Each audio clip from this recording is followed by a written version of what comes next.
Hi everyone, welcome to the Blue Hope on Commonwealth Day, and then of course to this exciting session where we're going to launch the ReWild Carbon and Plastic app. I'm here to introduce the moderator himself, none other than Paul Rose. He has been doing this for the past few sessions and he's quite a pro at it.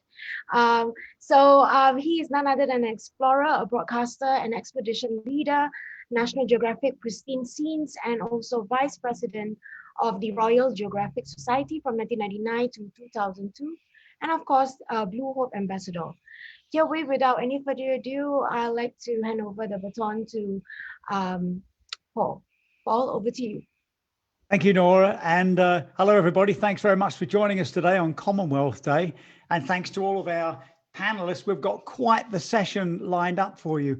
We're all here, and I'm sure you are too, because we love to engage with conservation issues. This is the kind of stuff that drives us. We see global issues through the eye of protecting our ecosystem and biodiversity and everything on the planet, and we have that connection.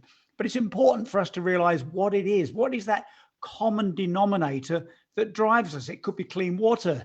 It could be the love of the ocean. It could be the sense of biodiversity loss or the wealth of biodiversity. There's always some common denominator that drives us. And for this session, we've chosen the common denominator of plastic.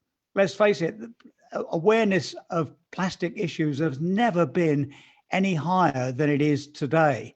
So we've got quite the team today, and to get through it, I thought it would be fun if you all had a chance to meet everybody, and then we'll return back to that same sequence for their presentation. So to introduce everybody, I'm Paul Rose, and I'm moderating this session today, and we'll start running down the list. So Fergus, if you could introduce yourself, please, sir.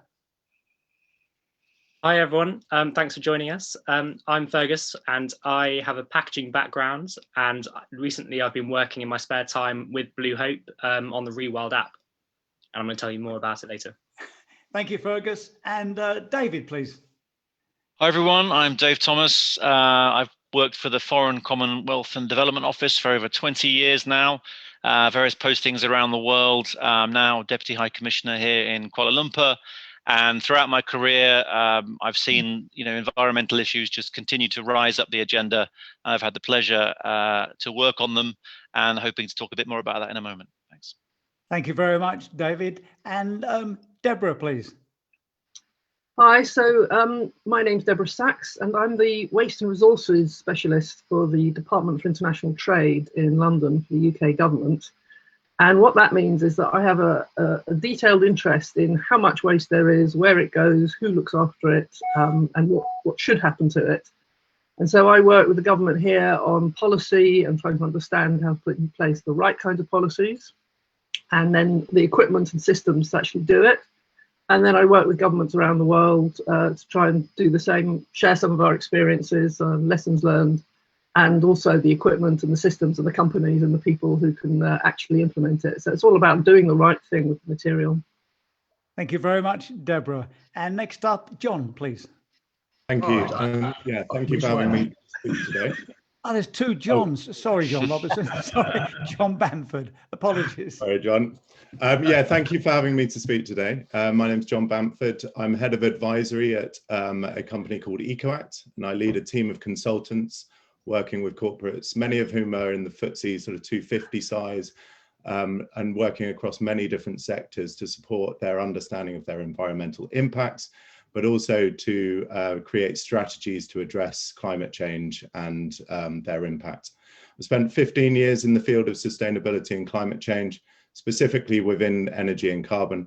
And from this position, I've seen a shift in interest within the corporate world with the drive towards net zero, and increasingly recognizing the need for tech and disruptive innovations which support this change. We're increasingly seeing many large corporates supporting this aspect, scaling of environmentally focused technology startups.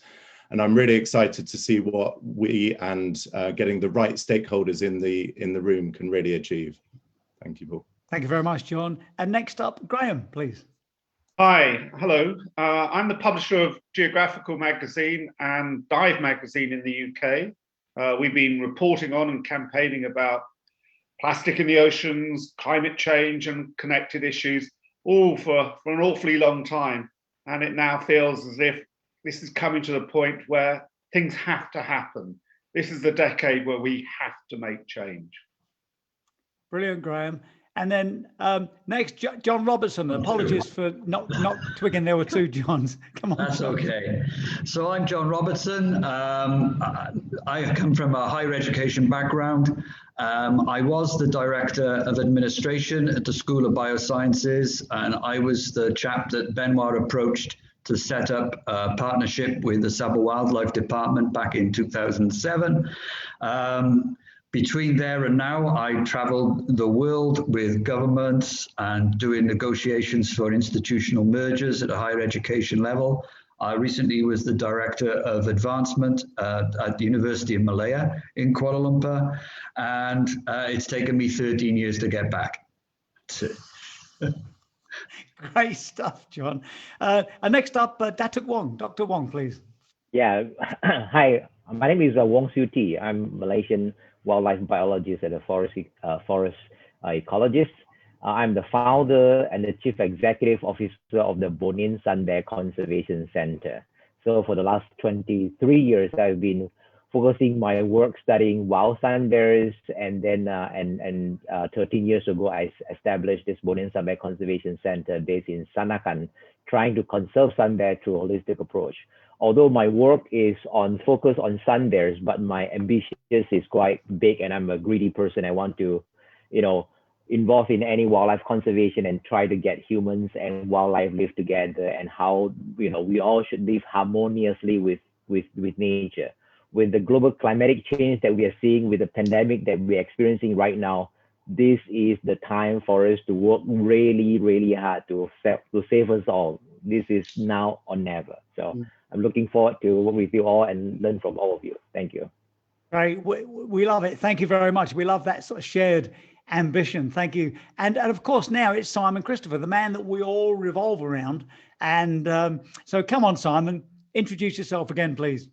Thank you, Paul. I mean, I think I just happen to be in that sort of that bit I'm the man in the middle, really, but all the experts and the heroes, as everyone on this panel, we all have our role, and the kind of UNESCO Ocean Decade is our opportunity. It's a wind in our sails. I think everyone here are experts in their fields, and we all get the sense that the time is now. It's kind of the plastic ducks are lined up in a row. This is our opportunity.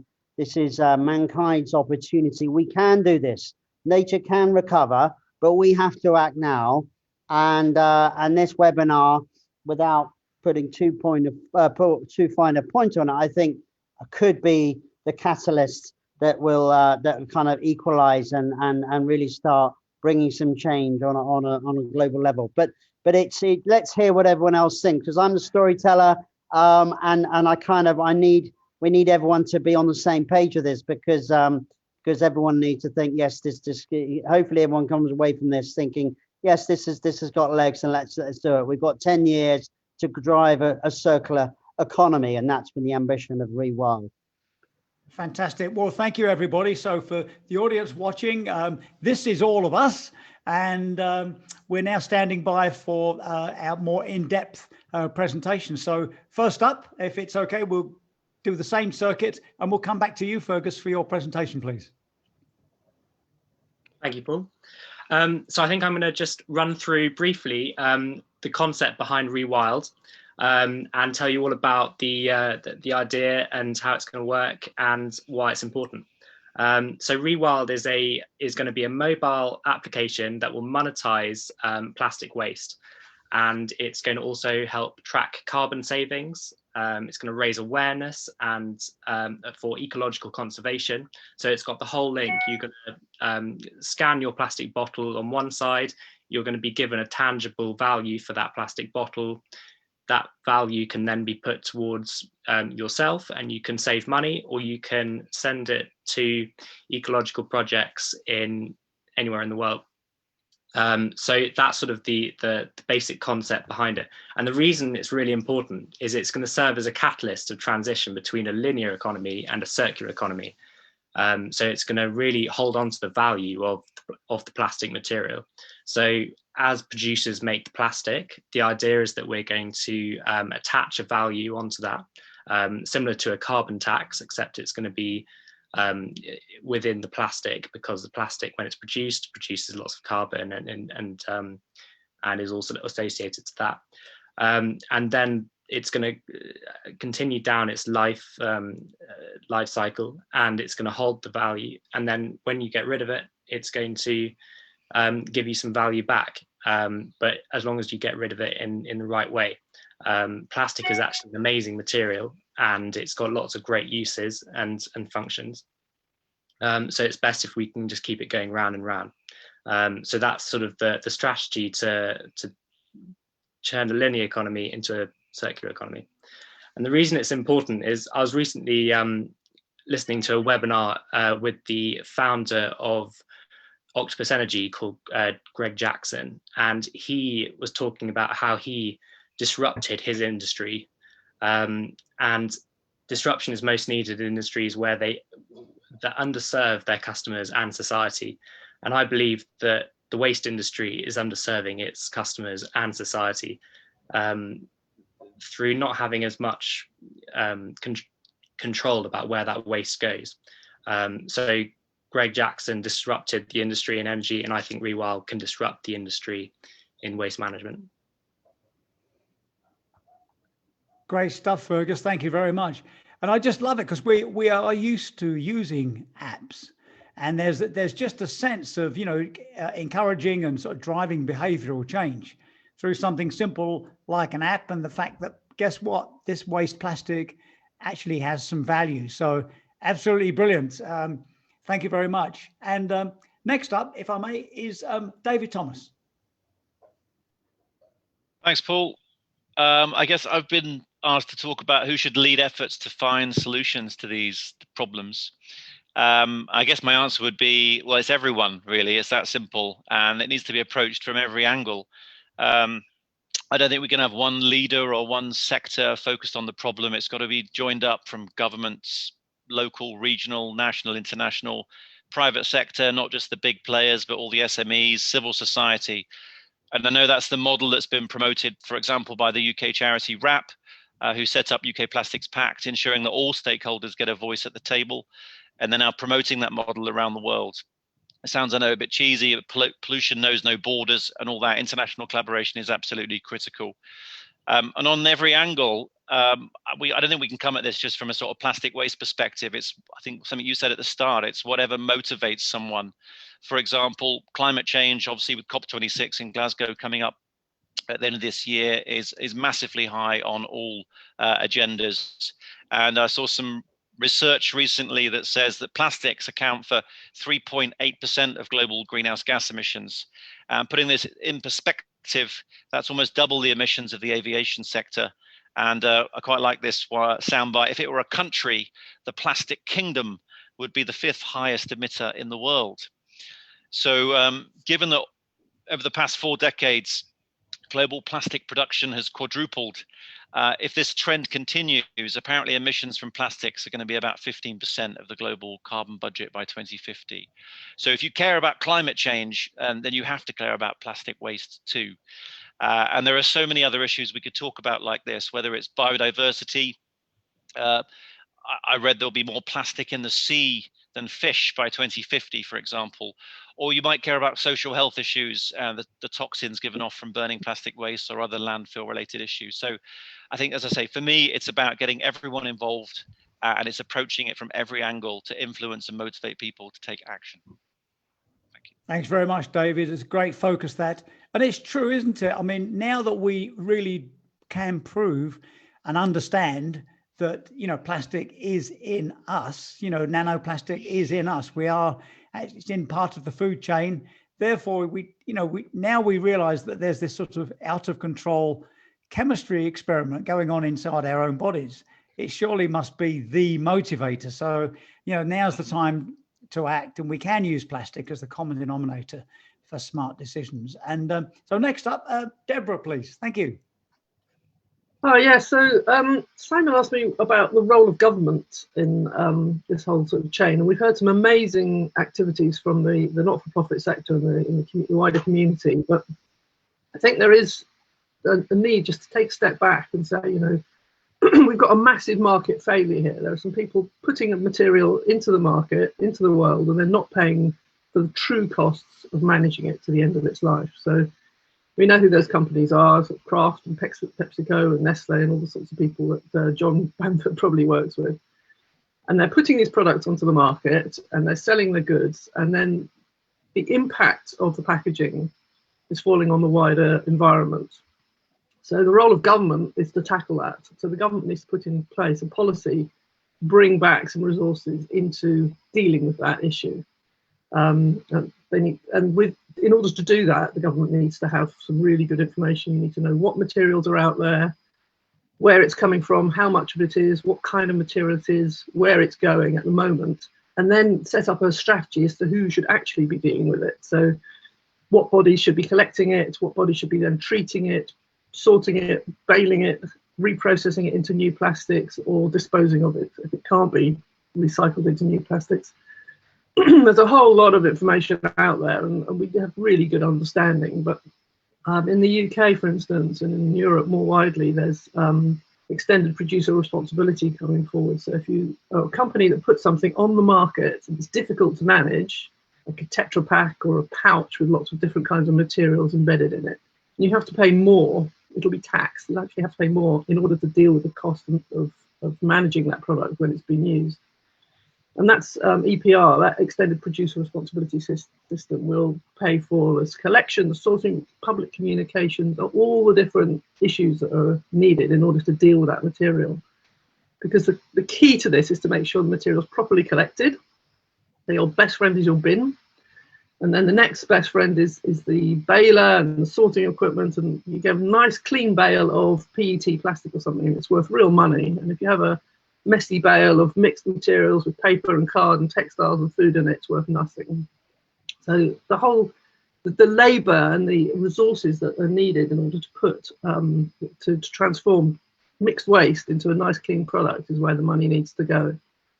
And the government's job is to make sure there's money in that system, and then to make sure that these systems are properly enforced, because it's all very well having rules, and a lot of countries have got great policies, but they have to be properly enforced. And certainly in the UK, we spend a lot of time with organisations like the Environment Agency and local authorities and the police, who will come and sort you out if they see you dumping wet waste just in a ditch or in a field somewhere.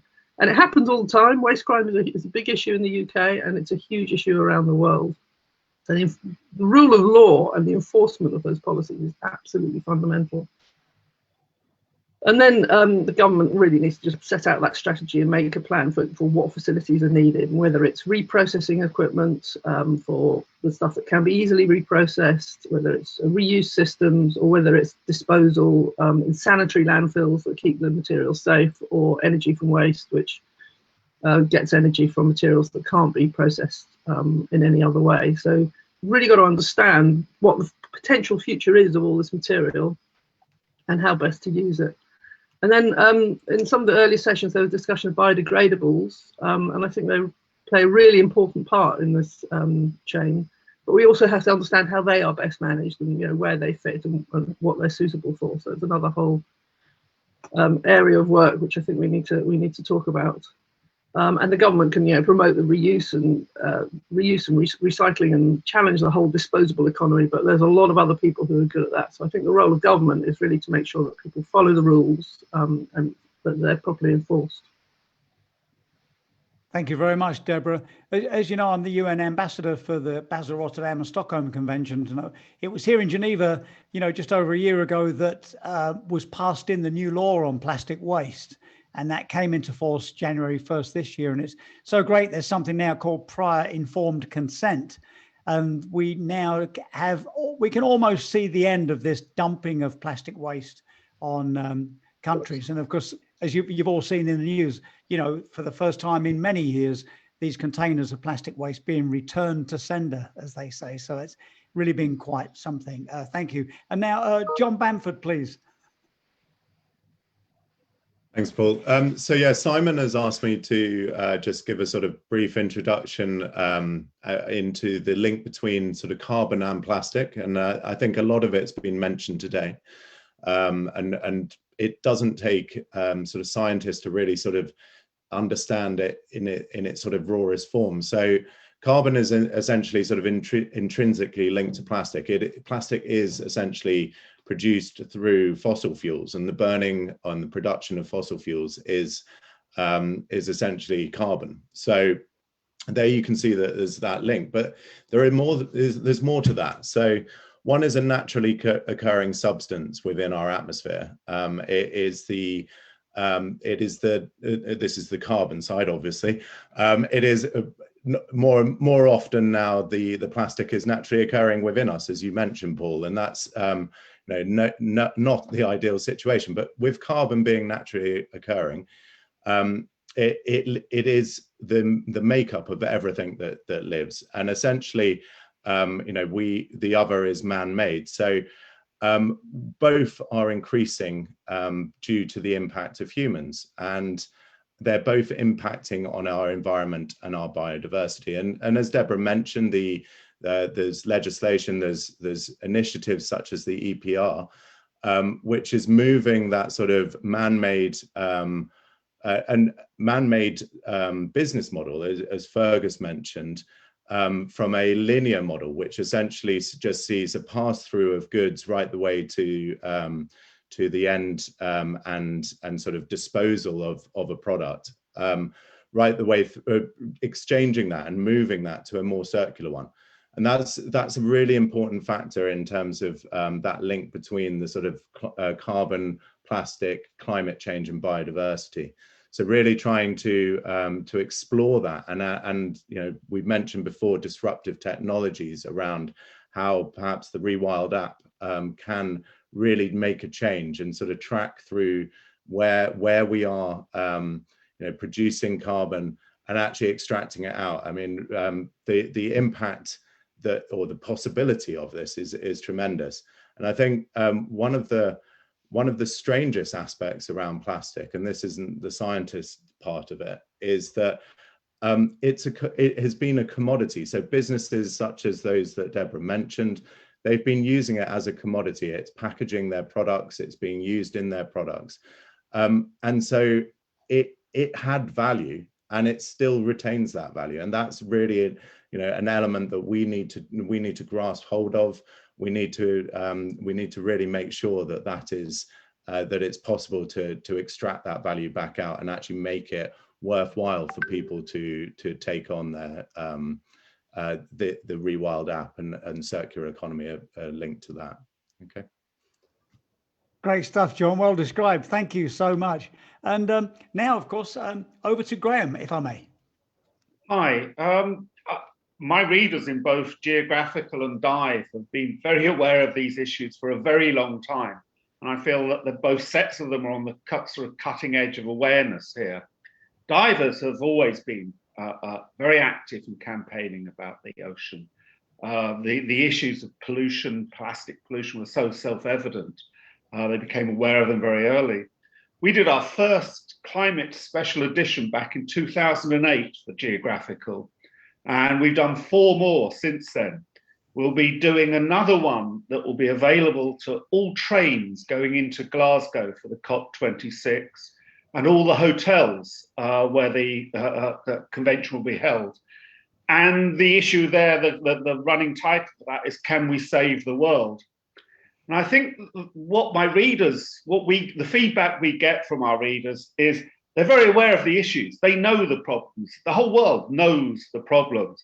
We're waiting to get involved in changing it, actually doing things. And that's why I think this app could be just so exciting and will involve people. We'll be distributing it to our readers as soon as we possibly can and encouraging them to participate. And I think you will get an awful lot of buy-in. There's so much pent-up demand to actually do something, to affect change. We know the clock is ticking down and it's time for us to act.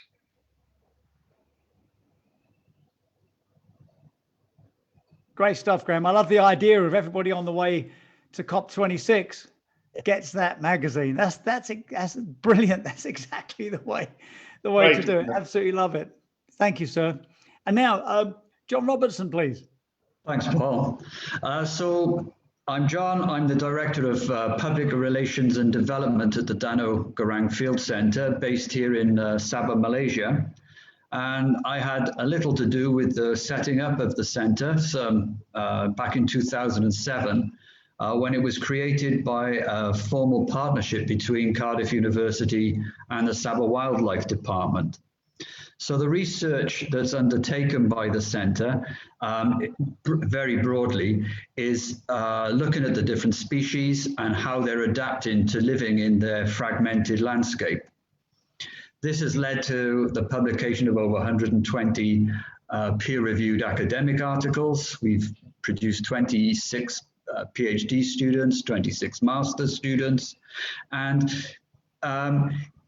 we've just entered into another project collaboratively with Cardiff University, which is Regrow Borneo, which I think Simon alluded to earlier. And Regrow Borneo is an ethical, transparent, research-led project, and it's overseen by an academic steering committee at Cardiff University, and it's one of the first of its kind, certainly in the UK, where we are replanting highly degraded forest areas within the Lower Kinabatangan floodplain and Lower Kinabatangan Wildlife Sanctuary to help with forest connectivity and to hopefully reduce some of that fragmentation which occurs. And importantly, why Cardiff University wanted to enter into this project is it wanted to offset its carbon emissions. And yes, we can plant the trees and we can measure all the above ground and below ground carbon before we plant the trees, and we're going to monitor that for years to come. But also the director at the field centre, Professor Benoit Gousson, identified the opportunity for us to not only monitor the carbon absorption, but also a means by scientifically assessing each of the capacity for each site to how it enhances the biodiversity. Because I mean, we visited one of these sites. It's so thick with grass and trees, no animal it's impregnable. No animal can get its way through it. But now we clear the area through the help of local communities and local cooperatives. So it's a community-based project as well, which is bringing much needed employment to the villages, both men and women. So, as I said, it's the first of its kind. We're hoping to plant maybe 100 hectares per year, funding permitting. But even there, in the middle of nowhere, on the Kinabatangan River, you can't escape the impact of plastic waste. I mean, it's everywhere. So we fully support Blue Hope's ambitions here and Simon's efforts, and we're willing to help in any way we can. Thanks. Great stuff, John. Absolutely love it.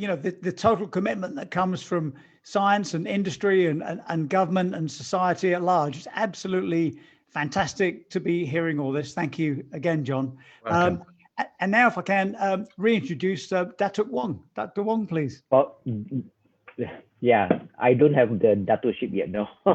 This Dr. Wong or Wong which is fine, yeah. Perfect. Although I'm working with the sun bears over the last many years, and my heart connecting with nature's environment is always there. And I was asked to give an example of what are we going to do, about this plastic waste issue. Here in Sanakan, we actually have a real life projects called Sanakan Plastic Solution Projects, where it is organized by a grassroots NGO called Future Alam Borneo. And then we got funding from the Hazana Foundations to build 2 devices of plastic waste collecting mechanisms on the sea. So these 2 devices has been placed in Sim area and also Bahala Islands to collect all the plastic waste that's floating around they're floating around the sea. And then the plan is to collect those plastic and eventually turn into something good that, say, for example, recycle bricks and stuff like that. So this project is also working with Andrea Lasimbang and his organization called Tony Bong Create Borneo. And we really hope that this can at least kickstart or solve some projects, some problem with the plastic issue here in Sanakan. And then, as you know, in Sanakan, we got beautiful forests, we got a lot of greens, but what is ugly is the plastics, is the garbage, that we see floating around.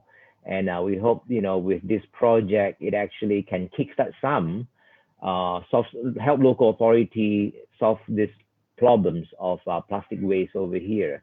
However, it is not 100% smooth. We still faced with all different kind of challenges, and then we are supposed to work closely with Sanakan Municipal Council, MPS, and then we still need to depend on their help to help us store these plastics and then come up with some solutions. But again, this is all ongoing, and then and very one of the very important things that we all need to do is to educate the local public about using less plastic, and also not throwing.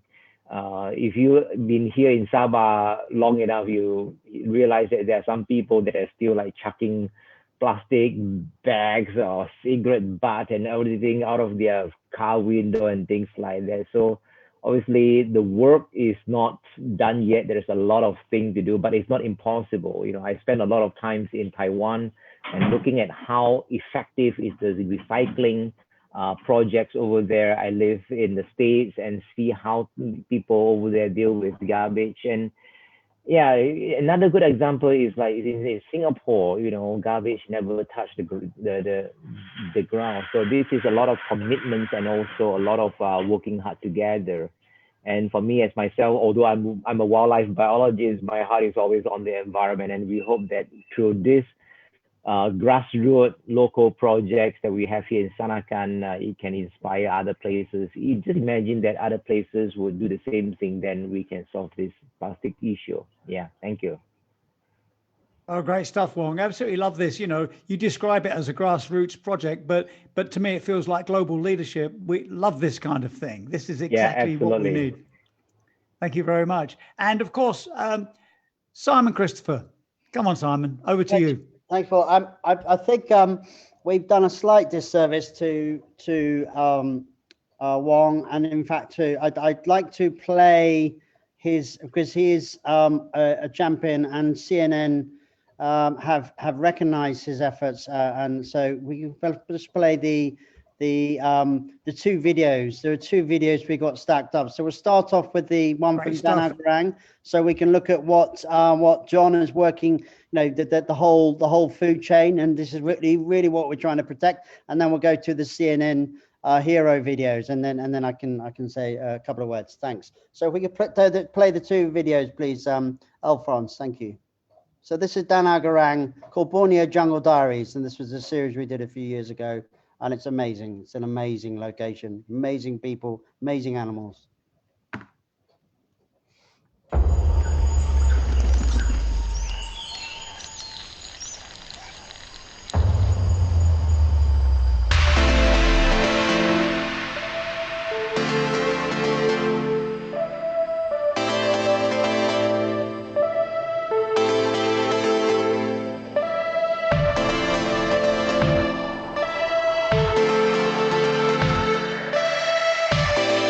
This is their home, the Danau Girang Field Centre.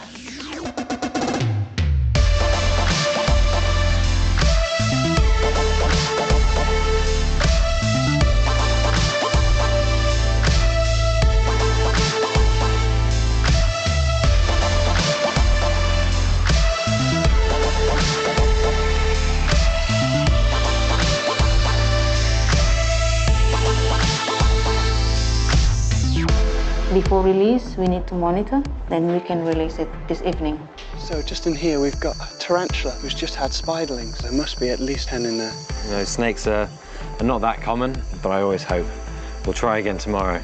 and every day. I don't want him wrapped around my arm because he can actually force his head out from my hand. Have you caught crocs like this before? In terms of catching them, this is going to be my first experience. And how do we know that the crocs like mum and dad aren't nearby? Well, that's why we have to do it really quickly. Go. You just got mock charge.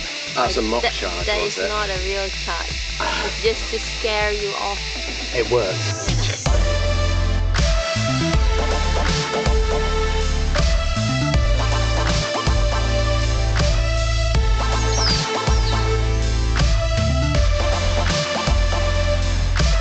At a place like this, there are always scientific discoveries to be made.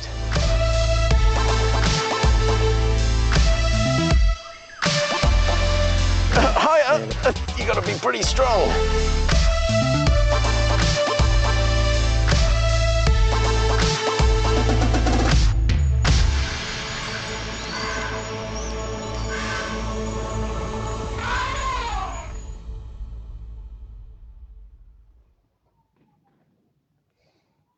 And then we just go straight to the to CNN Hero, Dr. Wong's center, Borneo Sun Bear Conservation Center.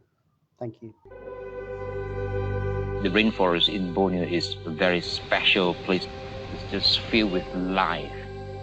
Clean air, clean water, and stable climate come from the forest.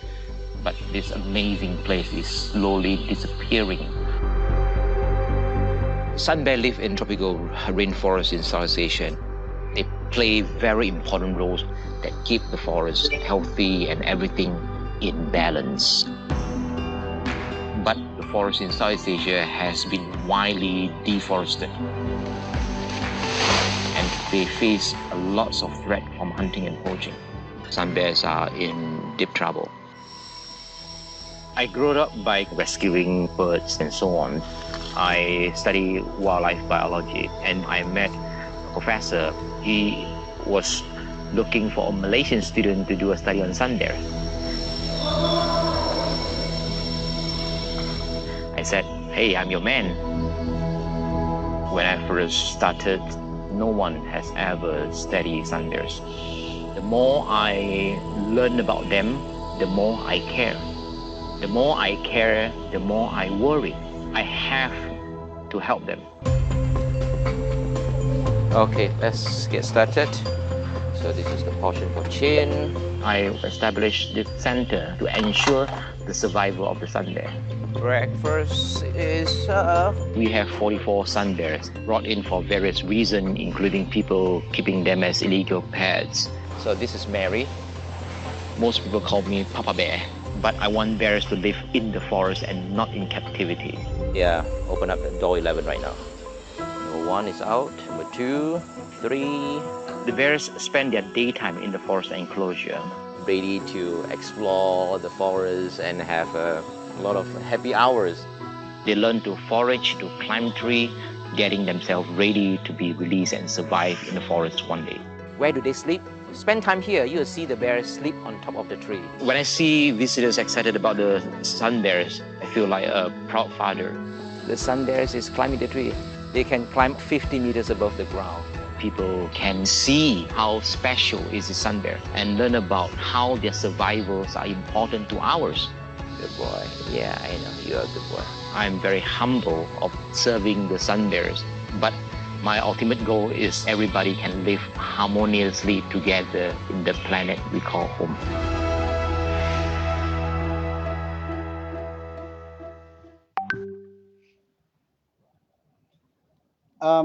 Yeah, so I mean, you know, Wong's a hero.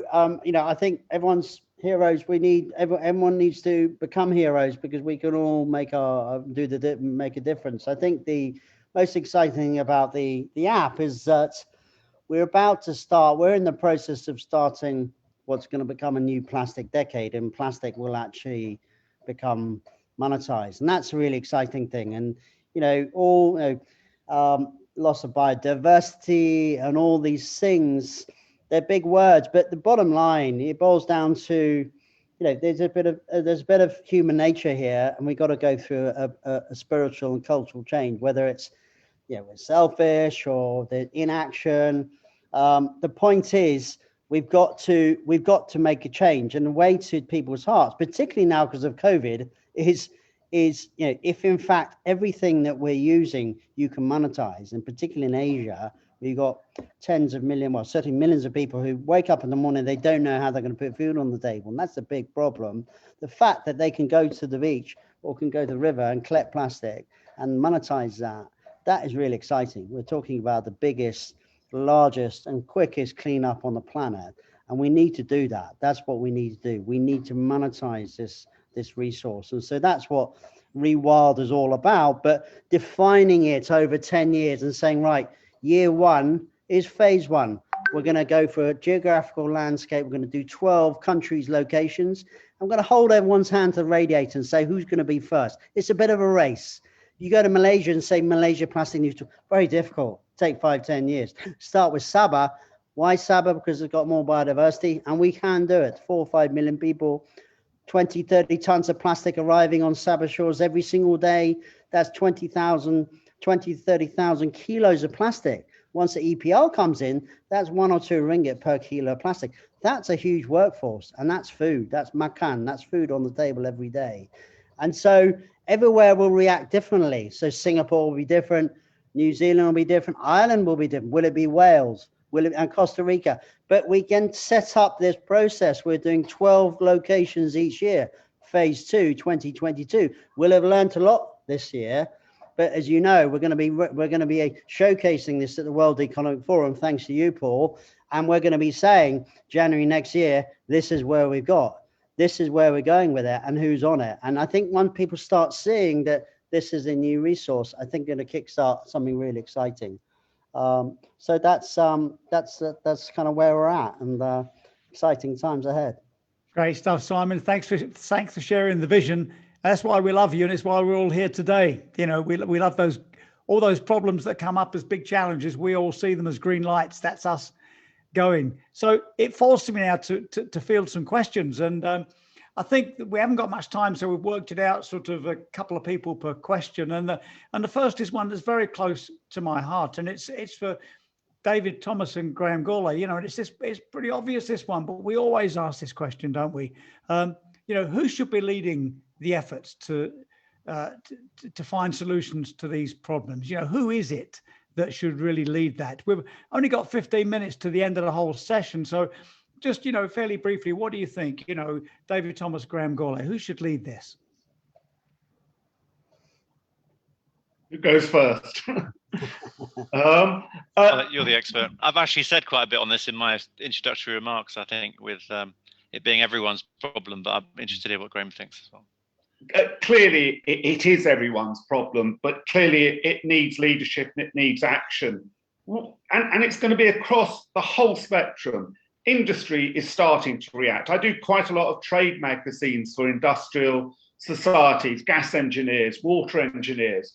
They're so much further ahead than the general public is. It's integrated into their understanding of how they should work. Where I think things are lagging is government. Government isn't riding forward fast enough on this and isn't engaging the general public in the issues that are so self-evident. We all know what we have to do. I think the leadership has got to become government, and it's got to be international. It's the whole world's problem, but we all have to act. And the leading rich companies clearly have to take more responsibility than they already have. Fantastic, Graeme. Well said. And David, would you like to add anything? I think I just agree on the, you know, international aspect of this. I mean, of course, governments can always do more. I think the UK has tried to play a leading role. When I think about the Commonwealth Clean Oceans Alliance, for example, the Global Plastics Action Partnership. People may have heard of the Blue Planet Fund, perhaps stealing that name from the David Attenborough series, which has got such iconic kind of profile. All these funds and alliances are designed to join up countries around the world, share best practice, collaborate, and actually put some of the UK overseas development, you know, aid into these really important issues. So I think that's where we can add value. And as Deborah said at the start, we've got to turn this market failure around.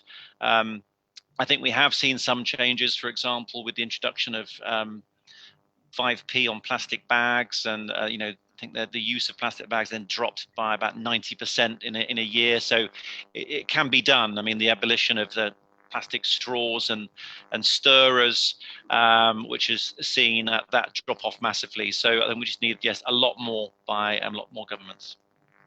Great stuff. Thank you, gentlemen. Next one is for John Robertson and Wong, and it's a good one. Can we have some examples of what's working in Sabre, how they're working, and what could be done to scale them up or improve them? So that's John Robertson and Wong, whoever. Okay, I'll go first. Well, the Danau Field Centre, we have got an established education team, and we go out and deliver conservation awareness lectures and fun sessions to school children and community groups right throughout Sabah, but also to those schools and those community organizations which are located near protected forest. And it's incredible the feedback we get from the kids and from the teachers, because we do this program in consultation with educationalists within Sabah. So we ensure that our content matches that of the curriculum and what their school and their kids require. So that's a very useful thing, and it's something we could adopt for Simon, and we can incorporate plastic awareness too. I mean, it would be quite simple to do. But what lacks in Sabah, as I think Simon highlighted, is there's no facility. It's not like the UK. I mean, the first thing that shocked me about Sabah was that they give you plastic with absolutely everything. Even if you buy a pen, they want to put it in a plastic bag. There's nothing about paying. I think you have to pay for your bags in Kuala Lumpur because I worked there for a while, but it's certainly not the case here. So it's not just education. It's about political intervention. And as David mentioned, this money on a plastic bag sort of dropping the plastic bag usage by 90%. So that's remarkable. So I think it's educating the young, which the Danau Girang Field Centre does quite actively in a very program way, meeting educational needs to help the schools, but also it needs to be backed up with ready available processes in which to dispose of your plastic or be responsible for your plastic. Yeah, I totally agree with John. Like for us, when I work with the Sun Bear Conservation Center, I always say that we are using this holistic approach to solve the sun bear conservation issue. Same with the plastic issue as well. I think we all need to work on a holistic approach. Besides educations, we need to have this law enforcement. We need to empowering the local people. We need to make sure that they are aware, and also the whoever seller or the business, try to reduce the use of plastic waste and all of that. Everybody have a role to play to reduce plastic waste. This is not just the responsibility of the governments. This is not just responsibilities of the business sector, but is everybody. We have to work hand on everybody. And actually, it works. If we see countries, developed countries, and it works. And why not over here? And it just needs the kind of commitment from the very top person, very, have a lot of power, as well as all the education, and of course the enforcement. Whoever breaks the law, whoever littering, whoever pollute the country, everybody who do wrongdoing have to be punished. So all in all, it is not an easy, but it can be done. I'm sure it can be done. I mean, I grew up when I was little. Everything was wrapped in either leaves, banana leaves, or grass, rope, or newspaper, and we are fine with that. And since the inventions of plastic and everything was taken over by plastic, I used to growing up, going to grocery store, buying bulbs, everything was like in our childhood, one of the work that we do is to glue the paper back out of newspaper, and we have been using that all these times, until plastic come into available. So anyway, yeah, it's time for us to change, and it is not too late. I believe we all need to work together. That's the most important message. And of course, come from the top. As you know, in a developing country like Malaysia, the decision maker, the one from the top, is extremely important. If they fine, punish, compound, then people will change their behaviors. Yeah, thank you. Fantastic, John and Wong. Thank you so much. And next up is for John Bamford and Fergus. And it's a great question. Can you describe? This is a very fundamental element here. Can you just describe the link between the interlink between carbon and plastic, and how can the ReWild app, really address both those issues? Thank you. I think John's done a really good job of explaining how carbon is emitted from plastic production and how they're linked. For me, from a consumer point of view, carbon is actually a very tricky metric to understand. It's not tangible. It's measured in tons quite often, which is another quite inconceivable volume. It's really hard to understand. So I think adding this plastic value really helps consumers understand how much they're actually saving, and it just gives a real volume metric, something that's really tangible that you can get your head around. So for me, that's what's really important for ReWild, is just making the consumer really understand what they're saving and why it's important. And Fergus, I think that's an extremely important fact. So increasingly corporates are looking at the impact of their sold products in terms of life cycle carbon emissions, which is essentially the emissions from the raw materials, the manufacturing, the distribution, as well as its disposal. And more often than not, the plastic packaging is one of the most significant contributors to these emissions.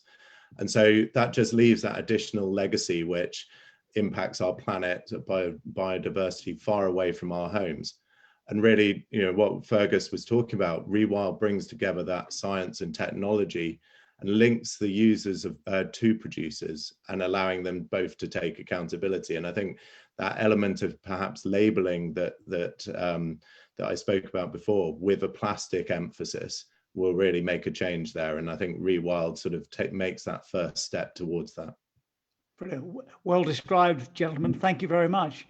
And then Deborah, coming your way, with input also from David Thomas, if I can, is Deborah, you can predict this question, what role does the government have to play in finding solutions to plastic pollution?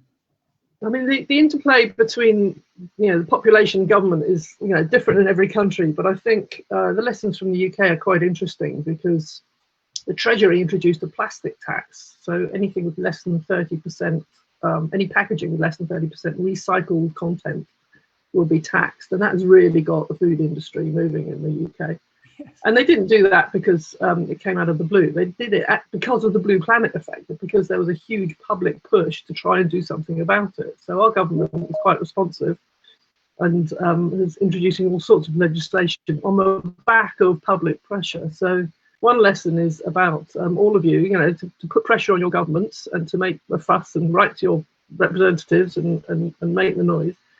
And the other problem is to tackle some of the companies that are pushing the other way. So frankly, the oil companies who make plastics have done it very, very, very cheaply, and undercut the banana leaf somehow, and managed to push quite a consumerist issue agenda. And said, this plastic bag's better than a banana leaf. Please use this. And so there's a public education issue which the government needs to sign up to, and change the paradigm, change the sort of outlook, and make it easier to use things that are not, disposable one-use plastics. There's a huge role for government. I'm really keen to talk to all of you in the future about how we can promote this agenda. Thanks very much, Deborah. And David. just to support everything that Deborah has said, I'd also endorse previous comments about rule of law being sort of the backbone of this, whether that's through governments making legislation, but also standing by what they've committed to. So I think you spoke about repatriation at the start. When I first arrived in Malaysia a couple of years ago, we were getting, understandably, a lot of lobbying from the Malaysian government to do something about a number of illegal containers.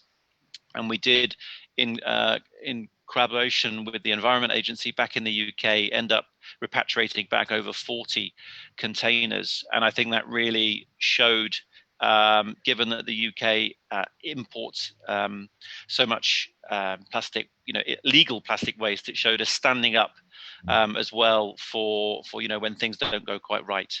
So that's really important. I've talked about collaboration before, but I also think education. I mean, this webinar itself, just getting the word out and sort of talking to as many people as we can. We've done a number of initiatives over the past couple of years at the High Commission, including using, for example, the visit of Prince Edward. So you've got a bit of a royal stardust, and we did a special screening of the Blue Planet Plastics episode, which just got loads of airplay and lots of media attention across Malaysia. So I think it's trying to find those moments when you are in partner countries where you can really capitalize on that. Great stuff. Thank you very much, David and Deborah. And just about a minute left. Just got the sign there. So Simon, come on, Simon. Final words. Final words. I think it's a sign of things to come. We are about to launch a global plastic neutral challenge. What we're doing today with Sabah Plastic Neutral is essentially place mark and sand in the second coral triangle country. We've got Timor-Leste that have said yes. We've got now Sabah, which is Malaysia, and that is the competitive kind of angle. We need to get everyone on this kind of early adopter race. It's not if, it's when we do this. We can't wait for government, I'm afraid. We need endorsement from government, but we need to drive this. We can't wait for one great big corporate to do it. We need to drive this. The way to drive it is with the individuals monetizing waste. So we're going to do it. And the best place to start is Sabah, because it has more to save than anywhere else on the planet. And so that metric of carbon is very hard to get your head around. But sun bears aren't hard to get your head around. Everyone loves sun bears, and everyone loves turtles, and everyone loves, and that's the point. The face of plastic is biodiversity. It's the bears, it's the sharks, it's the whales, and the point is that is the air that we breathe and the water that we drink. Biodiversity is sacrosanct, and that's what this is about. And so you listen to Sir David from Our Life on Our Planet. He talks about rewilding the world. The first is his witness statement for 65 years, how he's been so lucky to have brought the natural world and then the second half is how he wants to rewild the world, and he ends in Chernobyl, and you've got wild boar and deer. Well, when that film was made, that was pre-COVID. And sorry, Sir David, but we're not going to be going out for a couple of years. We're going to be sat at home. Now, the point is we can rewild the world from our homes every time we use a plastic bottle, and we're going to start doing it.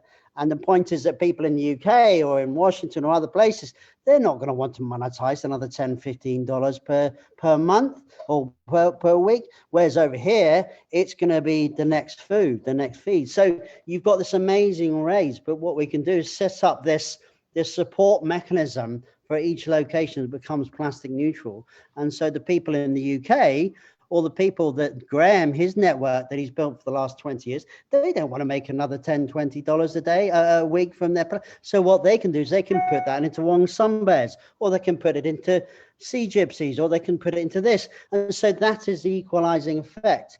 And we're not going to wait 6 months to get the app done. We're going to start doing it now. And it's the sun bears is what people are going to support. They're going to support Sabah. Why? Because it's still got the most amount of biodiversity, and we all need to work together now. And it starts now. So today is a really important day to launch ReWild, because it starts now. And the next session we have is the launch of Sabah Plastic Neutral with the minister and a few other people, and that's very exciting because it's official. It's official race now. And sort of what's the space, as they say. So very exciting. Thank you so much, Paul, for your inimitable panache, how you brought this all together and connected all the dots. Wonderful to have people from all over the world, some key people, obviously Deborah from the UK. Government, very important. I'm going to have to talk to you about Wales and Ireland, you know, whether or not, you know, let's get that going, let's bang that drum. And obviously, John, your insight is very important from the government, from the corporate's perspective. But then this end, you know, here we are, we're on the ground, we're with the biodiversity, and Saba's moving, and that's really exciting. And obviously, Graeme, we've got lots to talk about. We've got to start getting people excited on those, preparing the story for COP26. Yeah, no, it's all very exciting. Fergus, we got lots to talk about. So bring it on. Thank you so much. Thanks, Simon. Thanks for making this happen. And you can't go wrong, can you? You know, as Simon says, the face of plastic is biodiversity, a great take-home message. And hope to see you all again very soon, ideally on a beach or in a forest or on a boat or diving somewhere. But thank you very much for coming together today. And for the audience, thanks very much for joining us, and happy Commonwealth Day. And here's to a plastic-free planet. Thank you very much. Take care, thanks, everybody. Yeah. Thank you. Bye, everyone. Bye. Thank you. Thanks again. Bye.